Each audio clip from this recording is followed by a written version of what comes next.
여러분, 이렇게 건물을 짓게 되면은 이 건물의 기초석으로 머릿돌이라는 것을 세웁니다.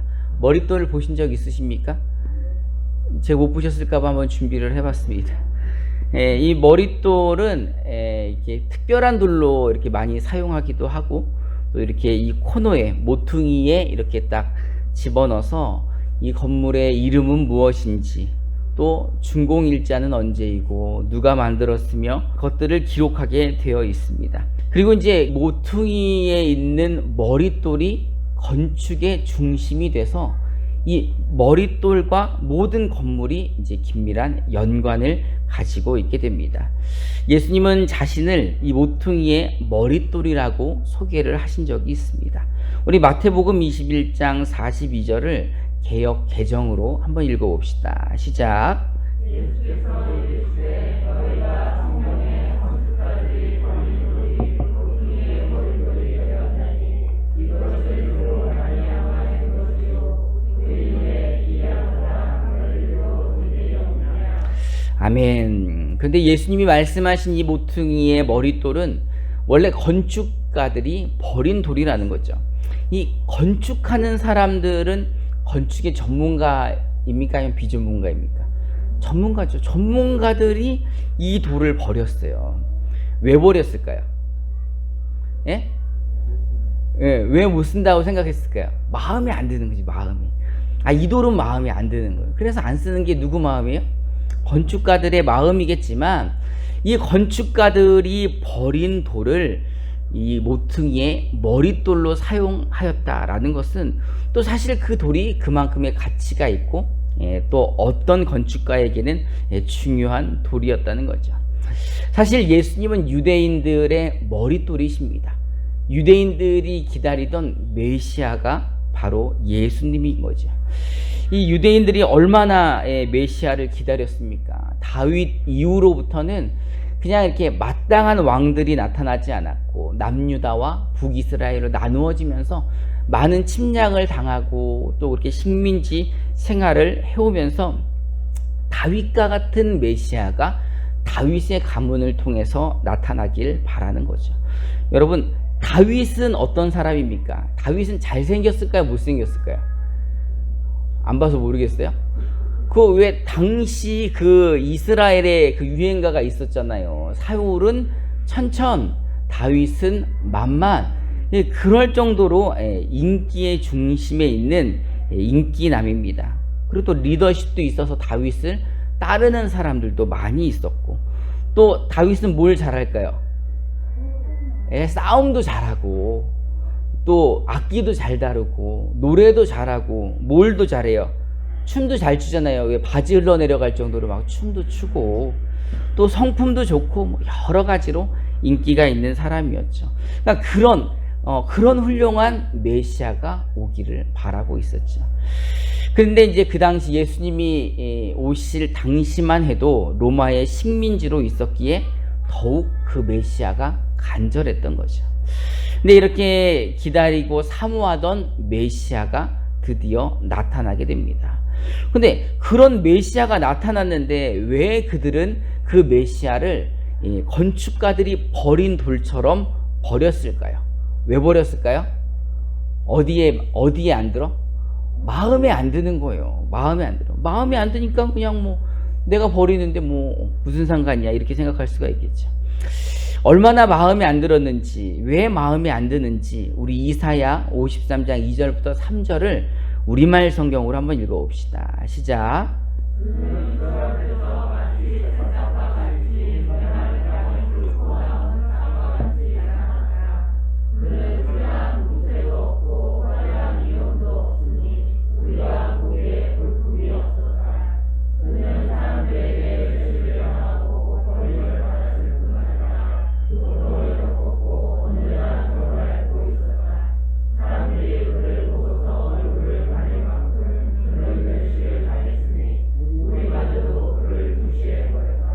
이 하나님이 보내주신 메시아인데, 마치 새싹이 무슨 땅을 뚫고 나와요? 마른 땅을 뚫고 나오는 새싹이 얼마나 볼품이 없겠습니까? 비실비실하고 풍채도 없고 위험도 없고, 진짜 얼마나 보기 안 좋았으면은 뭐가 없대요? 볼품이 없답니다. 볼품이 없는 것뿐만이 아니라 사람들이 그를 보면 얼굴을 가릴 정도고 그를 멸시하고 그 편이라고 하는 우리들마저도, 우리가 기다렸던 메시아인데 우리들마저도 그를 어떻게 했답니까? 무시했다는 거예요. 유대인들이 자신이 기다리던 메시아가 왔지만 건축가들이 버린 돌처럼 마음에 들지 않아 그를 내어 던졌다는 겁니다. 근데 오늘 이제 읽었던 본문에 보니까 이 버려진 돌처럼 모퉁이 돌이 되었다라는 이 소리가 또 한 번 나오게 됩니다. 우리 지난주에 함께 나누었던 그 설교했던 사람이 있었죠. 태어날 때부터 뭐 하지 못했던 사람? 걸어본 적이 없던 사람. 이 걸어본 적이 없던 사람은 매일같이 어디에 나옵니까? 성전 미문에 나와서 누군가 데려다 주면 거기서 구걸을 하는 그 사람을 누가 고쳐줍니까? 베드로와 요한이 누구의 이름으로? 예수의 이름으로 고쳐줬습니다. 여러분, 40평생을 걷지 못했던 사람, 동네 사람들 다 알아요, 몰라요? 알죠. 예루살렘이 뭐 얼마나 크다고 그걸 모르겠습니까? 40년 동안이나 걷지 못했던 사람이 성전에서 뛰어다니고 걸어다니고 하나님을 막 찬양하고 다니니까 핫 이슈가 됐겠죠. 어쨌든 이 사람 때문에 예루살렘이 난리가 납니다. 너 원래 거짓말했던 거 아니야? 라고 이야기를 하지만 거짓말이에요, 아니에요? 그 집 사정 뻔히 알고 40평생 일어나지 못하는 거 다 알고 있는데 그가 일어나서 걸어 다녔더니 사람들이 이제 모여들기 시작하는 겁니다. 그리고 이제 사람들이 이제 베드로를 이상하게 여기기 시작하는 거죠. 근데 베드로가 이 사람을 어떻게 걷게 했습니까? 우리 사도행전 3장 6절부터 8절을 우리말 성경으로 한번 읽어봅시다. 시작.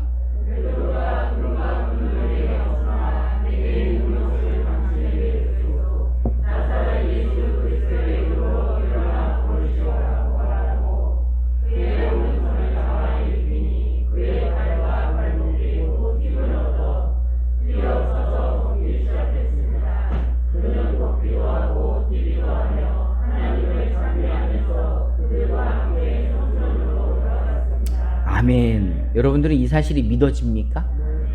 우리는 참 희한하게 믿어지죠. 우리 안에 성령이 계시기 때문에. 근데 이 당시 사람들은 믿지 않았지만 믿지 않을 수가 있어요, 없어요? 없어요. 그 사람이 일어나서 걸어다니는데 어떻게 안 믿을 수가 있어요? 그러니 뭐 사람들이 이제 막 그 베드로와 요한을 만나러 오고 또 그 날 때부터 걷지 못한 사람도 베드로와 요한을 붙잡고 감사 인사를 하고 하나님께 영광을 돌리고 막 이랬더니 자연스럽게 성전에서 사람들이 모이기 시작한 겁니다. 사도행전 3장 11절부터 12절을 개정으로 한번 읽어봅시다. 시작.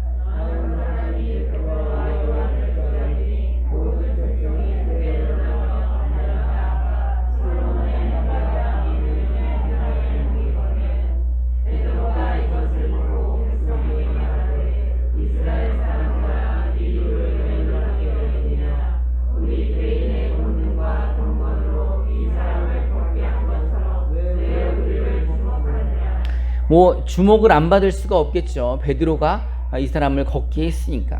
그래서 사람들이 모여드는데 베드로는 사람들에게 얘기하는 거죠. 내가 그런 게 아니라 누가 그랬다고요? 예수님이 그랬다고 이야기를 하는 겁니다. 이제 어쨌든 사람들이 의도치 않게 솔로몬 행각으로 모여들기 시작하고 하나님께서 그렇게 역사를 하셨기에 이 자리가 뭐하는 자리다라고 생각이 들었을까요? 네, 복음을 전해야 되겠다라는 생각으로 베드로가 이제 복음을 전하기 시작합니다. 사도행전 3장 13절부터 15절 우리말 성경으로 제가 읽어드릴게요. 아브라함과 이삭과 야곱의 하나님 곧 우리 조상의 하나님께서 그분의 종 예수를 영화롭게 하셨습니다. 그러나 여러분은 일찍이 그를 넘겨주었고 빌라도가 놓아주기로 판결했음에도 당신들은 빌라도 앞에서 그를 부인했습니다. 여러분은 거룩하고 의로운 분을 거절하고 도리어 살인한 사람을 놓아달라고 요청해 생명의 근원 되시는 분을 죽였습니다. 그러나 하나님께서는 그분을 죽은 사람들 가운데서 살리셨습니다. 우리는 이 일에 대해 증인들입니다. 이 베드로하고 요한이 이제 말하는 거죠. 이제 이 솔로몬 행각에 모인 사람들에게 이 메시아를 거절하고 그를 십자가에 못 박혀 죽게 한 사람들이 바로 당신들이라고 책망을 하기 시작한 겁니다. 하나님께서 예수님을 메시아로 그 땅에 보내주셨지만 그 당시 유대인들은 그를 메시아로 믿지 않았습니다. 뭐에 들지 않아서요? 마음에 들지 않아서 그랬던 것 같습니다. 그래서 그들을 빌라도에 넘겨준 것을 책망하고 그 빌라도가 다시 놓아주려고 했는데 살인자를 도리어 놓아달라고 해서 예수님을 십자가에 못 박아 죽게 한 그 생명의 근원 되신 예수를 죽게 한 사람들이 누구라는 거예요? 바로 여러분들이라고 이야기를 하는 겁니다. 그렇지만 하나님은 그를 그냥 죽게 내버려 두신 게 아니라 3일 만에 부활하게 하셨다는 것을 이제 내가 증거한다, 내가 증인이다 라고 이야기를 하는 거죠. 근데 이 소리가 듣기 싫은 사람들이 있었어요. 누가 듣기가 싫었을까요? 예수님을 진짜 잡아서 죽였던 사람들. 그 사람들은 이 소리가 듣기 싫은 거죠. 그리고 예수님이 살아났다는 이야기도 듣기 싫고 예수님이 메시아였다는 이야기도 듣기 싫고 예수의 이름이 나오는 것마다 불편한 거예요. 왜? 자기네들이 잡아 죽였으니까. 우리 사도행전 4장 1절부터 3절을 우리말 성경으로 한번 읽어봅시다. 시작.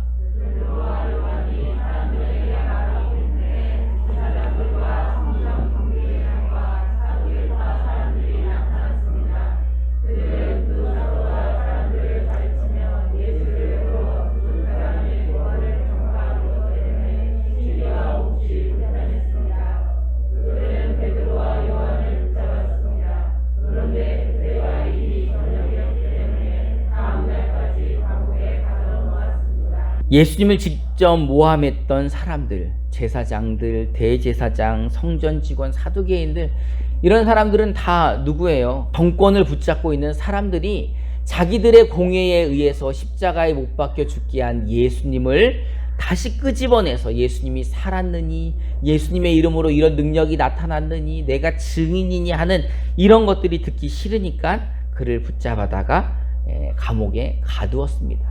그런데 더 큰 문제는 그 소리를 들은 유대인들이 동요하기 시작하는 거예요.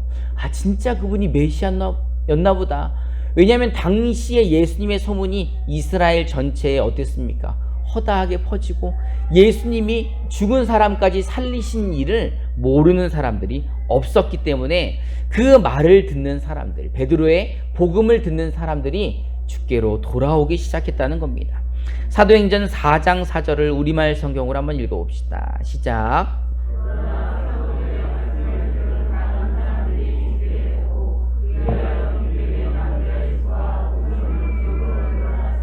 태어날 때부터 걷지 못했던 사람을 예수 그리스도의 이름으로 고쳤고 또 사람들 앞에서 복음을 전하여 그 한 5천 명이나 되는 사람들이 주께로 돌아왔고 사실 그것 때문에 이렇게 붙잡히기는 했지만 사실은 감옥에 붙잡힌 것도 다 하나님의 뜻과 계획이 있었다는 겁니다. 이 베드로와 요한을 붙잡아 놓고 그에게 물어보기 위해서 또 많은 정치인들, 정권을 잡은 사람들이 모이기 시작합니다. 사도행전 4장 5절부터 7절을 개역개정으로 한번 읽어봅시다. 시작.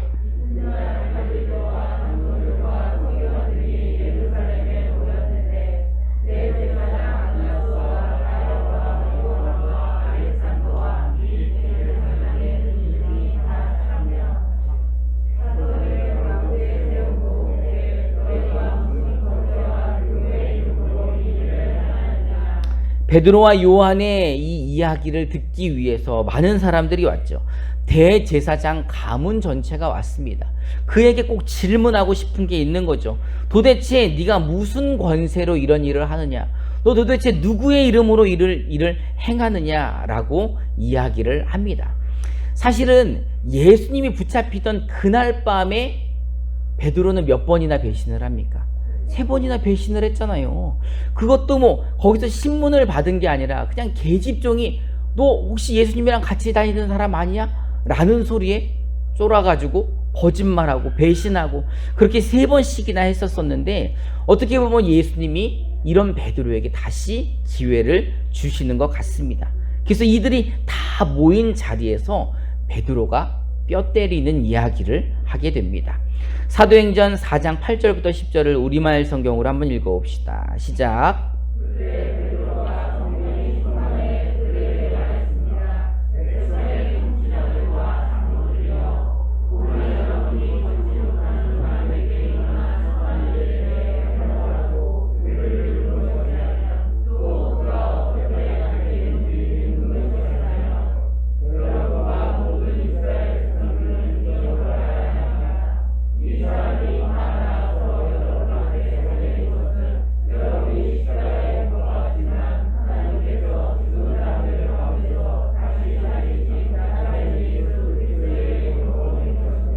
아멘. 베드로가 굉장히 담대하게 이야기를 하죠. 이 이스라엘에서 가장 명예롭고 권세가 있는 사람 대제사장입니다. 그 대제사장의 역대급 사람들, 그 가문 전체가 모인 자리에서 뿐만 아니라 율법학자, 바리새인, 사두개인, 이 서기관, 이 모든 이 백성의 지도자들이 모인 자리에서 그들에게 이야기를 합니다. 당신들이 십자가에 못 박혀 죽게 하신, 그렇지만 하나님께서 다시 살리신 예수 그리스도의 이름으로 내가 그를 살게 했다라고 이야기를 하는 겁니다. 사실 베드로는 이 사실을 그들 앞에 지적하면서 예수님께서 하셨던 구약 성경을 인용해서 한 번 더 이야기를 합니다. 우리 사도행전 4장 11절부터 12절을 한번 읽어봅시다. 시작.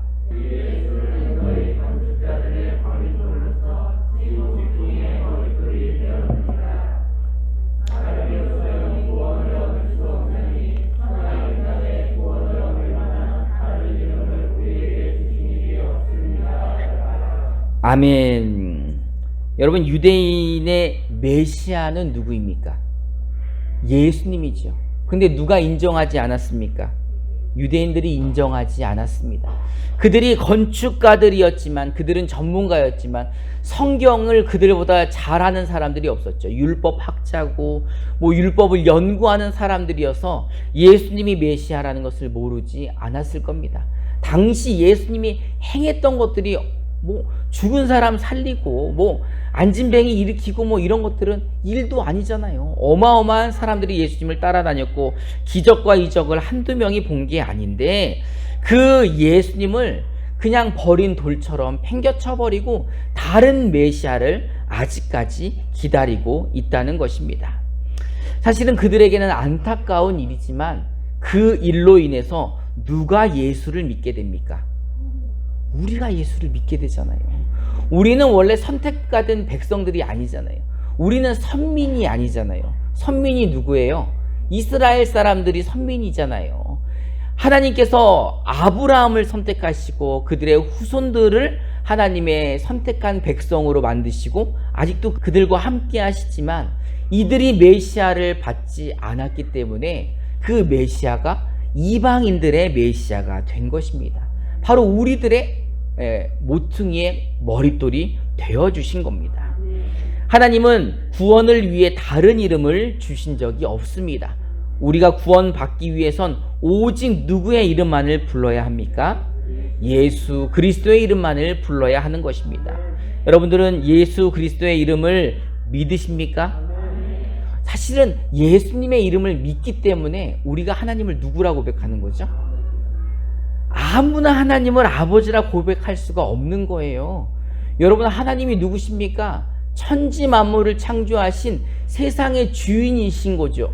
그러니 얼마나 돈이 많으세요. 그죠? 지금 삼성의 이재용이 누굽니까? 누구의 아들이에요? 누구야? 이건희 회장의 아들이니까는 몇 조의 재산을 갖고 있는 거 아니에요? 근데 갑자기 제가 이건희 회장님에게 사실은 제가 숨겨뒀던 아들입니다. 그리고 이 DNA 그 유전자 확인서 이런 거 가지고 가면은 제가 곧 뭐의 주인이 될 수도 있는 거예요. 내가 에버랜드의 주인이 될 수도 있는 거 아니에요?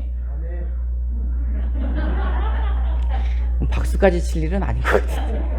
여러분, 그게 뭐가 중요합니까? 우리는 누구의 자녀예요? 하나님의 자녀예요. 하나님이 아들이라 인정해 주셨기 때문에 우리가 하나님을 아버지라 부를 수 있는 겁니다. 아무나 하나님을 아버지라 부를 수 있는 게 아니에요. 여러분, 어떻게 예수님이 하늘 영광을 버리고 이 땅에 내려왔다는 사실이 믿어집니까? 여러분 안에 있는 성령이 그것을 믿게 하는 겁니다. 어떻게 우리같이 죄 많은 사람이 죄 용서함 받았다고 당당히 말할 수 있습니까? 바로 우리 안에 계신 성령이 그렇게 말하게 해주시는 겁니다. 바로 우리가 그 예수의 의를 덧입어서 우리가 그 바로 예수의 이름으로 말미암아 구원받은 자들이고, 이 예수님이 우리의 머릿돌이 되어 주셨다는 겁니다. 이제 하나님의 자녀이신 여러분들은 이 세상을 누구의 이름으로 이겨야 될까요? 예수님의 이름으로 이기고 예수님의 이름으로 승리해야 되는 것입니다. 바로 예수님이 우리에게 승리의 이름으로, 구원의 이름으로, 능력의 이름으로 누구를 주셨죠? 예수님을 주셨습니다. 우리 마음 가운데 그 예수의 영인 성령이 함께 계시기에 우리는 이제 그 성령으로 함께 이겨 나가야 되는 것입니다. 이 시간에 우리 함께 찬송하고 결단하는 시간을 갖도록 하겠습니다.